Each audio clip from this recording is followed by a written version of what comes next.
My stepmother scratched my face with a pocket knife and broke both my arms just because she thought I was a homewrecker. When I passed out from the pain, my dad finally arrived. I looked at my dad in despair. Dad, do you really know who you're marrying? The day before the wedding, I was in my jewelry store's VIP room, picking out pieces for Sharon. This set is worth billions, I said, handing the emeralds to my assistant Sarah. Ms. Evans, giving away something this grand? Sharon's hit the jackpot, Sarah said, packing it up. Suddenly we heard furious ranting outside. I'm marrying Jack tomorrow, and this sly fox dares to demand his money and shares. We need to show her who's boss, a woman shouted, clearly upset. Exactly, let's put this vixen in her place, her friend added. Intrigued, I stepped out, ready to defuse the situation. To my surprise, it was Sharon, whom Jack was marrying tomorrow. Jake had shown me her photo and praised her for her kindness. I texted Jake and approached Sharon to introduce myself and clear the air, but before I could speak, she slapped me hard, her diamond-studded nails slicing my cheek, leaving a trace of blood. So, you're the one seducing my fiancé? She sneered. Stunned, I tried to explain. You're mistaken, I'm not who you think, but Sharon wasn't listening. She grabbed my hair and threw me to the ground, smashing my head into a glass case. Pain shot through me as blood blurred my vision. Sharon's friends egged her on. Teach this mistress a lesson. They kicked and punched me as I tried to shield myself. My phone was ripped from my hand and smashed. Sharon held the shattered remains up to the crowd. Look at this. See how she saved my husband as dear old baby. As she scrolled through, her anger grew. She smashed my phone to the ground. You're all beat up and still denying it. Let's tear her face up. See if she can seduce anyone then. Punches and kicks rained down on me like hail. Defenseless, I clutched the jade pendant my mother left me, enduring the onslaught. Sharon smirked. Kneel, knock your head on the floor 10 times, strip, and wear this banner declaring you're a mistress, and maybe I'll let you go. I realized then that this woman was nothing like the gentle, caring person Jake had described. Jake had clearly been duped. Through the pain, I whispered, you, Harpy, I won't let you marry my dad. Sharon's entourage paused, unsure of what they had heard. You still have the nerve to insult me? Sharon raged, raising her hand to strike again. As she did, blood spilled from my mouth. Some faces in the crowd softened, reflecting pity. Please, I gasped. Someone call the police. I'm not the other woman. I just flew in for my dad's wedding. I am.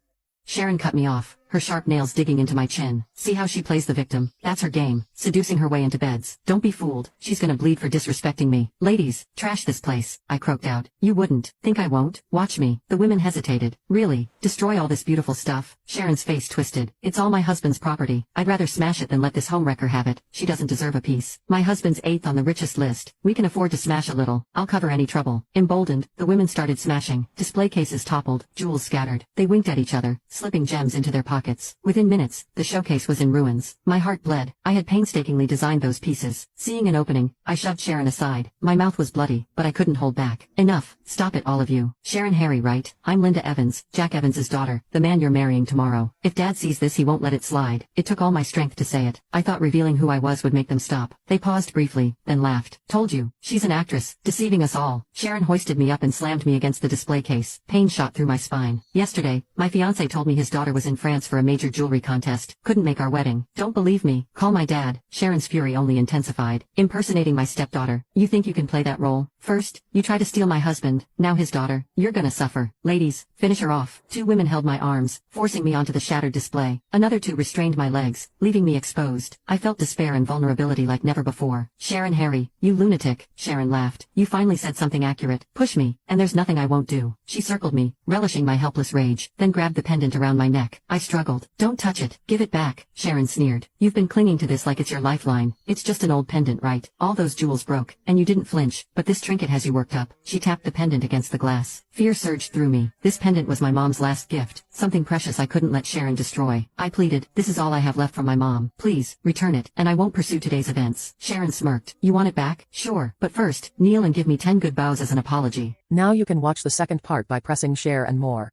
2 women shoved me to my knees. Look at this little hellcat puffing up, one taunted. She had it coming. Who does she think she is? Trying to seduce Sharon's man. A guy old enough to be her father. Another chimed in. Gonna kneel or not? I'll pop those eyes right out. I couldn't move. Sharon, don't you think you've crossed the line? I shot back. You've got 10 seconds. 10, 9, 8. Fury and pain filled my eyes. 5, 4, 3. Sharon raised her hand, ready to throw. Big talk about family and loyalty. Seems you don't care much for your mom's memento. 2, 1. The last thread of my resistance snapped. No, please don't destroy it. I'll kneel. Sharon lowered her hand, pleased. I slammed my forehead to the ground. Each impact crushed my dignity. Lifting my head after the 10th bow, my vision blurred with tears and blood. I reached out, begging, can I have the pendant back now please? Sharon dangled the pendant just out of my reach, taunting me with a cruel laugh. Wow, are all mistresses this dense? She sneered. You care so much about this little trinket, I just have to destroy it. With a twisted grin, she lifted her arm and smashed it down. The pendant shattered before my eyes, and with it, my heart. I trembled, my fingers scraping against the tile, the sound echoing in the room. Consumed by a wave of hatred, I lost all sense of control and lunged at Sharon like a wild animal. I grabbed her hair, biting into her skin, unleashing every ounce of rage burning inside me. The neat row of scars on the back of her neck jolted me, pain piercing through like a knife. Tears mixed with blood as fragmented memories flashed through my mind. Sharon, Harry, I'll kill you, I screamed, attacking anyone who tried to pull me away. Ah, my arm, one cried. My back, let go you psycho, another shrieked. My hair you demon, give me back my hair, someone else yelled. My mouth tasted of blood, unsure whose flesh was between my teeth. My blood-smeared face was like something out of a horror show. Spectators scattered in fear as the security guards finally arrived, slow to react. Sharon pointed at them furious. I'm Jack Evans' wife. Who dares mess with me? This whole mall is my territory. Am I not allowed to discipline a shameless homewrecker in my own house? The guards hesitated, unsure of what to do, and Sharon's gang took that as a green light to continue their assault. They pinned me down harder, their grip unyielding. Sharon, nursing her bitten arm, kicked me savagely. Since you're so tough, let's see how you like being stripped and paraded. I fought with everything I had, ready to drag them down with me, even if it meant death. They couldn't believe how difficult I was to control. As I nearly broke free, they panicked. We can't hold her. Is she insane? They gasped. Then break her arm, Sharon ordered, twisting my left arm. Clack. She snapped my arm like it was nothing. A scream tore through me as I collapsed. That'll calm you down, you wild thing, Sharon hissed. Now strip her. I stopped struggling, staring numbly at the ceiling. In my heart, I vowed that if they didn't kill me today, I'd make them pay for the rest of their lives. Not one would be spared. Just as they were about to strip me bare, a powerful voice cut through the chaos. Stop. Now you can watch the third part by pressing share and more.